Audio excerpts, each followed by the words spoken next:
شروع میں بالکل اس کا ناقد بھی رہا ہوں اور میں نے اپریشیٹ بھی کیا ہے.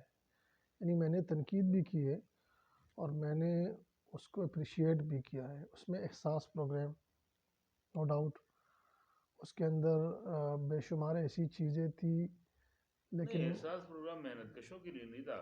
محنت کشوں کے لیے تو آپ نے انڈسٹریز کو فعال کرنا تھا، آپ نے انڈسٹریز کو بلڈ کرنا تو تھا، وہاں پہ آپ نے ٹریڈ یونین کے سسٹم کو بحال کرنا تھا، آپ نے مزدور لیڈروں سے مل کر جو ہے نا پالیسی بنانی تھی محنت کشوں کے لیے. آپ کی ان کی جو آپ کی جو ان کی لازمی اجرت ہے وہ ابھی تک لاگو نہیں ہے. آپ کی خیبر پختونخوا میں 10 سال حکومت ہو گئی، یا آپ کے خیبر پختونخوا میں جو مزدوروں کی لازمی سیل ماہانہ تنخواہ وہ نہیں دی جا جی رہی. اس میں اچھا یہ جو آپ کوشچن کر رہے ہیں، لاز موجود ہیں.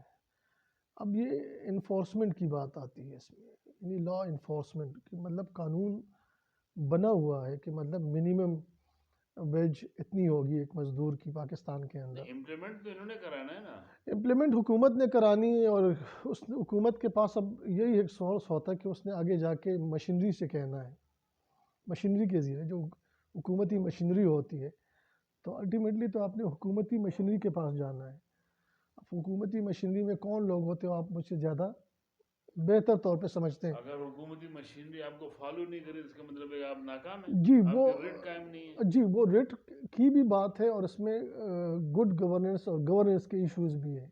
یہاں پھر کے پی کے میں یہ کہتے ہیں ہماری حکومت کامیاب رہی تو محنت کش ایک عام پاکستانی جو ہے نا وہ بدحال ہے، وہ جی اس کو جو ہے نا بہتر نہیں کر سکے تو وہ جو باقی دیگر پالیسیز ہیں وہ کیسے بہتر ہوں گی. بالکل جی، کمیاں تھی، خامیاں بھی موجود ہیں، اور جو ایکسپیکٹیشنز تھے لوگوں کے ان پہ یہ پورا نہیں اترے. پورا نہیں اترے. ٹھیک ہے، میں سچی بات بتا رہا ہوں، کیونکہ آپ تو صرف ایک لیبر کی بات کر رہے ہیں. اگر آپ ایجوکیشن اٹھا کے دیکھ لیں وہاں پہ بھی یہی حالت آپ کو دیکھنے کو ملے گی. اگر آپ ہیلتھ ایک بہت بڑا شعبہ ہے، اگرچہ انہوں نے انصاف صحت کارڈ یا ہیلتھ انشورنس پالیسی آپ اس کو کہہ سکتے ہیں، اس پہ انہوں نے کام کیا تھا، لیکن وہاں پہ بھی بہت زیادہ صرف اب یہ نہیں ہے کہ بس آپ نے ہیلتھ انشورنس پالیسی مرتب کر کے آپ بری و ذمہ ہو گئے. نہیں، اس کے علاوہ ایک سٹرکچر ہے آپ کے ملک کے اندر یا آپ کے صوبے کے اندر ہیلتھ کا بنا ہوا ہے، ایک پورا انفراسٹرکچر موجود ہے. کیا آپ نے اس انفراسٹرکچر کو فعال بنانے میں آپ نے اس کا کیا رول پلے کیا ہے؟ تو وہاں پہ بھی بے شمار ایریاز کے اندر ڈیفیشنسیز اس وقت بھی موجود تھے اور آج بھی موجود ہیں. شاہ فیصل صاحب اب آ جاتے ہیں ملکی سیاست پر. ملکی سیاست میں آپ سے سب سے پہلے یہ پوچھوں گا کہ پاکستان تحریک انصاف نے ایک تبدیلی کا نعرہ لگایا کہ ہم جو ہے وہ نوجوانوں میں شعور بیدار کریں گے اور تبدیلی لے کر آئیں گے، اور اس نظام کے جو ہے نا یہ جو فرسودہ نظام ہے اس سے لوگوں کو نجات دلائیں گے. اور اس کے لیے 2013 میں صوبے میں جب حکومت آئی تو لوگ کہتے تھے کہ یہ حکومتی ارکان کہتے تھے کہ ہمارے پاس وفاق میں حکومت نہیں ہے. اور جب وفاق میں حکومت آئی تو پھر انہوں نے یہ شوشہ چھوڑا کہ ہمارے پاس تو 2/3 میجورٹی نہیں ہے. تو اب یہ بتائیں کہ پاکستان تحریک انصاف کی جو پولیٹکس تھی، ہوں، دیکھیں اقتدار جو ہے معراج ہے پاکستان میں. جی جی سیاست کی جو اسٹرگل آپ جدوجہد کر رہے ہیں اس جدوجہد کی معراج یہ کہ آپ ایک جگہ پہنچ جائیں اور اقتدار جب آپ کے پاس آ جائے، حکومت جب آپ کے پاس آ جائے اور خود آپ امپلیمنٹیشن کے قابل ہو جائیں تو جو پالیسیز آپ کی ہیں آپ اس کو لاگو کریں گے. تو آپ کیا کریں؟ آپ نے کیا کیا؟ پاکستان تحریک انصاف نے پاکستان تحریک انصاف نے کیا کیا؟ پاکستان تحریک انصاف میں تو جسے کہتے ہیں نا، ایک ہوتی ہے پارٹی کی سیاست، اور ایک ہوتی ہے وہ جو حکومت کے اندر لوگ بیٹھے ہوئے ہیں. تو ان کے ساتھ تو میرا دور دور کوئی رشتہ نہیں ہے میرے خیال سے، اور نہ میں کبھی کسی ایم پی اے میں نے یا منسٹر کی جگہ پہ یا اس کے حجرے پہ، اگر آپ نے مجھے دیکھا ہو پچھلے 4-5 سالوں میں تو کم از کم آپ خود وٹنس ہیں کہ میں تو ان لوگوں سے میری اتنی وہ نہیں ہے پی آر ریلیشن شپ، یا میں کہتا ہوں کہ یہ میری کمزوری ہے کہ میں ریلیشن شپ یا بلڈ نہ کر سکیں ان لوگوں کے ساتھ. اس میں یہی ایک بنیادی وجہ تھی کہ ہم پرانے خیالات کے لوگ تھے اس زمانے کے، جب جو ایک نظریاتی اساس لے کر چلتے ہیں، اور یہ لوگ بعد میں آئے تھے کچھ نئے نظریات اپنے ساتھ لے کر. تو ان کے ساتھ ایڈجسٹمنٹ اور جو ایک ذہنی ہم آہنگی تھی وہ ایک مسئلہ تھا، ایک ایشو. یعنی میں نے جو کیمپین کے اندر جو ان کے ایک تھا، جس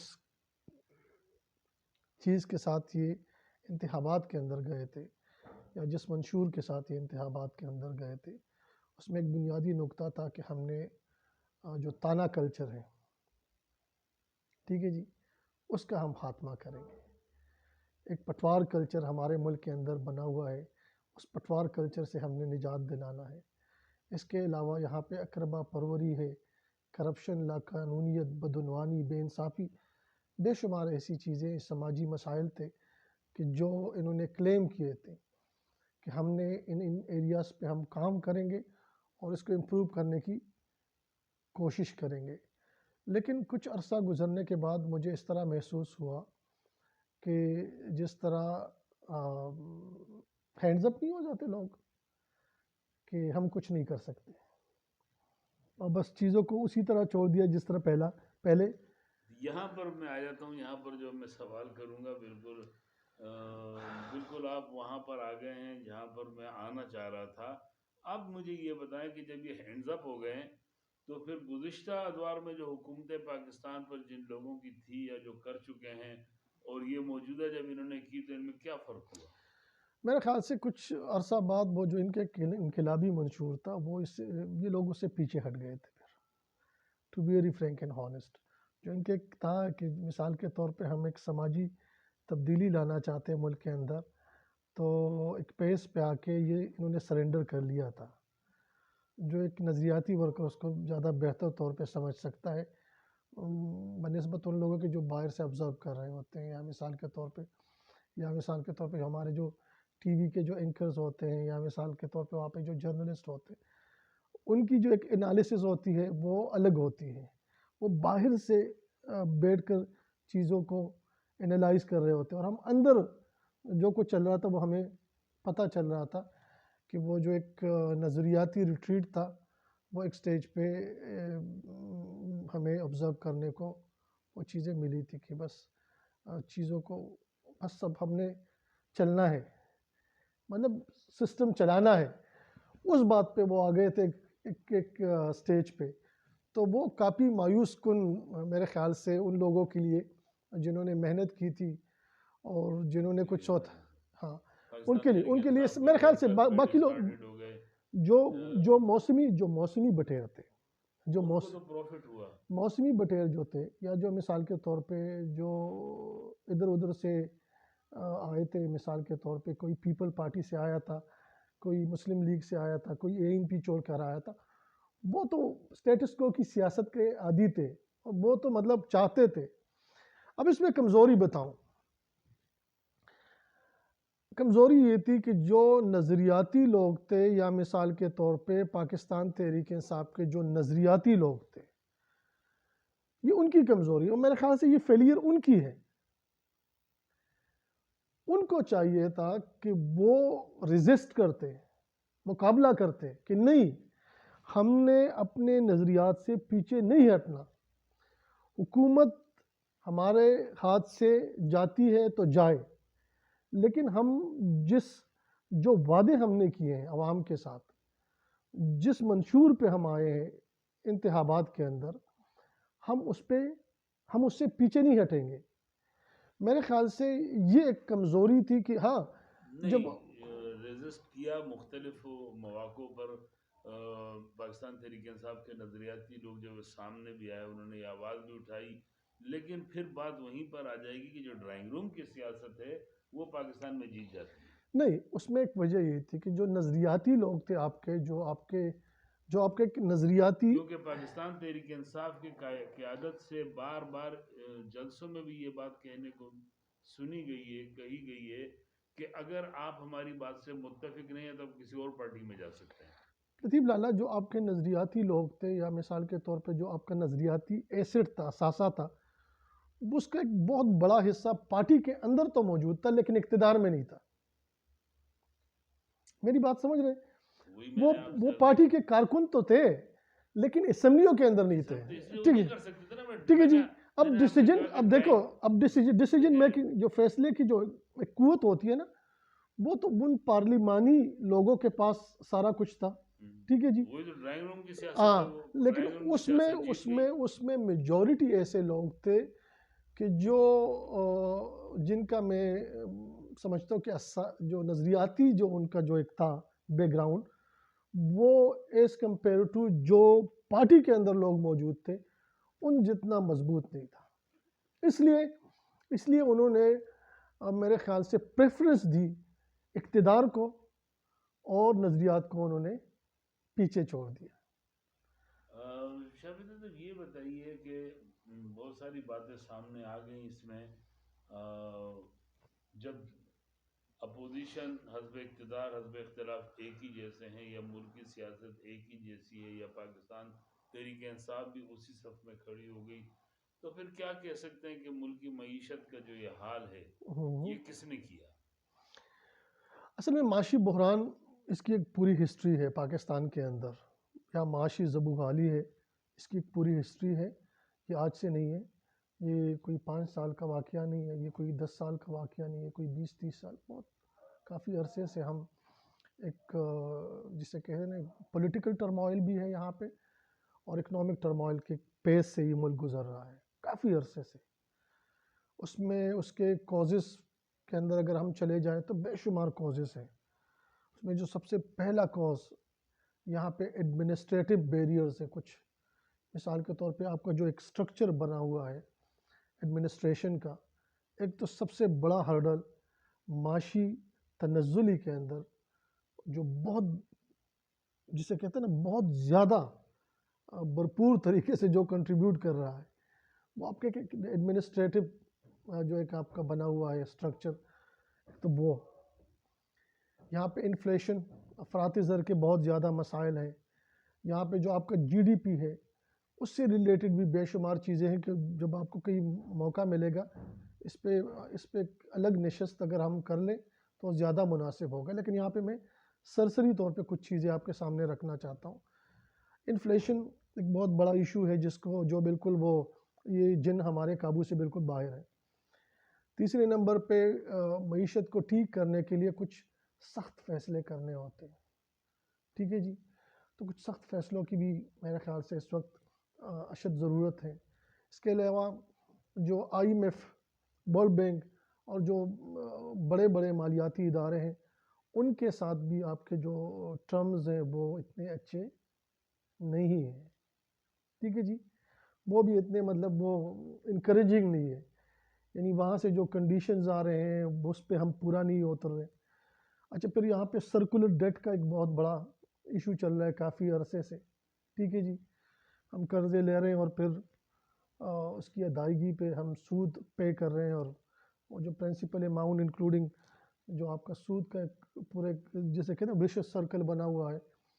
تو یہ بے شمار چیزیں ہیں کہ جو کنٹریبیوٹ کر رہی ہیں اس وقت جو اکنامک ہماری ایک ٹرموائل یا جو اکنامک جو ہماری جو زبوحالی کی جو کیفیت ہے اس میں جو آپ کی ایک منسٹری ہے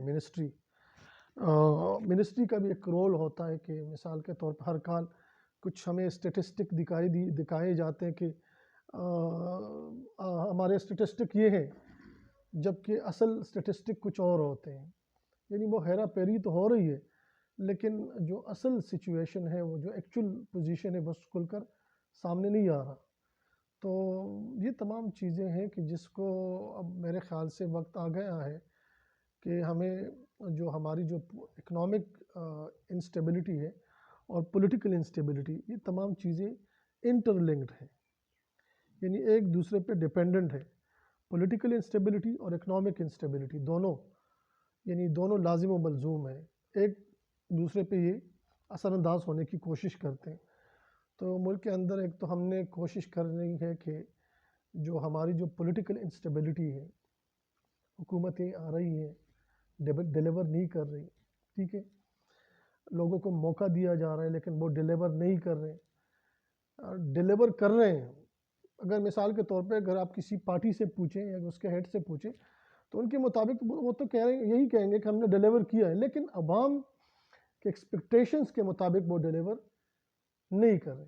جو عوام کا جو ایک لیول آف سیٹسفیکشن ہوتا ہے وہ مطمئن نہیں ہے, عوام مطمئن نہیں ہے. اصل آبجیکٹو تو ہر پولیٹیکل پارٹی کا اور ہر سیاسی حکومت کا یہی ہوتا ہے کہ آپ کے لوگ آپ سے خوش ہوں.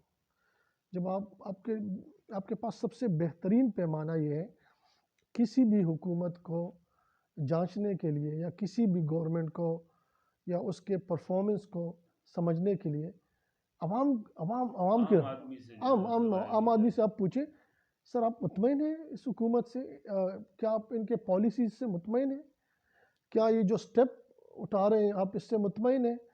تو یہ وہ بنیادی چیزیں ہیں. اگر یہ مثال کے طور پہ ان کی کھوپڑی کے اندر بیٹھ جائیں یہ چیزیں کہ جو عوام ہے وہ کم از کم ان کا میں تو یہ دیکھ رہا ہوں, محسوس کر رہا ہوں کہ عدم اعتماد کی ایک فضا بنی ہوئی ہے, وہ کم از کم مطمئن نہیں ہے اس پولیٹیکل سسٹم سے. اور جو پولیٹیکل سیناریو بنا ہوا ہے یا جو اس وقت جو اکنامک پالیسیز ہیں, کیونکہ یہاں پہ مہنگائی کی طرف اگر ہم جاتے ہیں تو یہاں پہ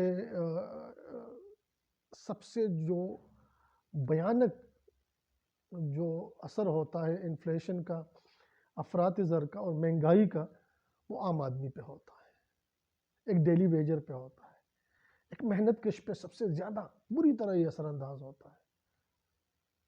ایک مزدور پہ, ایک فیکٹری کے اندر جو کام کرنے والا ایک جو عام ملازم ہوتا ہے, اور جو آپ نے تھوڑی دیر پہلے یہ بات کی کہ مثال کے طور پہ آپ اس کو منیمم ویج بھی نہیں دے رہے, جو آپ کی منیمم ویج والی پالیسی ہے وہ بھی آپ امپلیمنٹ نہیں کر رہے, اور اس اوپر سے جب مہنگائی اور پھر انفلیشن, تو اس کا جو ٹرکل ڈاؤن ایفیکٹ ہوتا ہے وہ عام آدمی پہ اور اسپیشلی جو ورکنگ کلاس ہوتی ہے اس پہ بہت زیادہ اس کے خطرناک قسم کے اثرات ہوتے ہیں.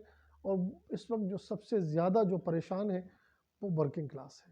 جبکہ ستم ظریف یہ ہے کہ جب بھی کوئی حکومت آتی ہے اور مزدور پہ کوئی بم گرانا ہوتا ہے معاشی, تو سب سے پہلے وہ یہ کہا جاتا ہے کہ عام آدمی پہ اس کا کوئی اثر نہیں ہوگا کیونکہ وہ بیچارہ اب اس قابل ہی نہیں رہا. جی یہی وجہ ہے کہ اب یہ مہنگائی اتنی بڑھ گئی ہے کہ عام محنت کش لطیف لالا اب ایک طرف آپ کے لگژری آئٹمز ہوتے ہیں, لگژری آئٹمز, ٹھیک ہے, آپ لگژری آئٹمز پہ ٹیکسز کا جو آپ کا ہے اس کو بڑھائیں, بیس بڑھائیں, اب وہ کسی نے نہیں روکا.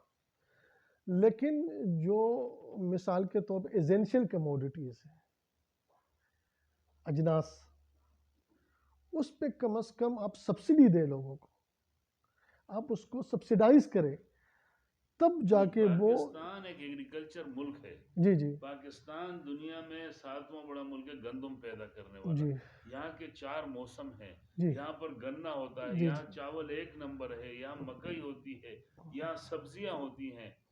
پھر ان اجناس پہ ٹیکسز کی بھرمار اور یہ مہنگائی اور پھر نہ ملنا, یہ سمجھ سے باہر ہے. وہ تو میں نے سب سے پہلے عرض کیا آپ کے سامنے کہ یہاں پہ ایڈمنسٹریٹو, اس کو آپ فیلئر کہہ سکتے ہیں کہ مثال کے طور پہ یہ ایڈمنسٹریشن کی ایک رسپانسبلٹی ہے کہ وہ انشور کرے چیزوں کو مارکیٹ کے اندر. یہی تو میرا خیال سے سیٹنگ گورنمنٹ اور اس کے نیچے جو پوری ایک مشینری کام کرتی ہے, اس سے ریلیٹڈ ایک چیز ہے, ٹاپک ہے. میں تو یہی کہہ رہا ہوں کہ اس پورے سسٹم کی ایک اوور ہالنگ کی ضرورت ہے اس وقت. تو پھر ایسی صورتحال میں جب پاکستان اس اسٹیج پر معیشت میں آ گیا ہے کہ ڈیفالٹ ہونے کی باتیں فخریہ کی جا رہی ہیں کہ پاکستان ڈیفالٹ نہیں جی, وہ جو ڈیفالٹ والا ہے یہ نیریٹو ہے ان کا, اس کو آپ میڈیا کے سے آپ کا تعلق ہے.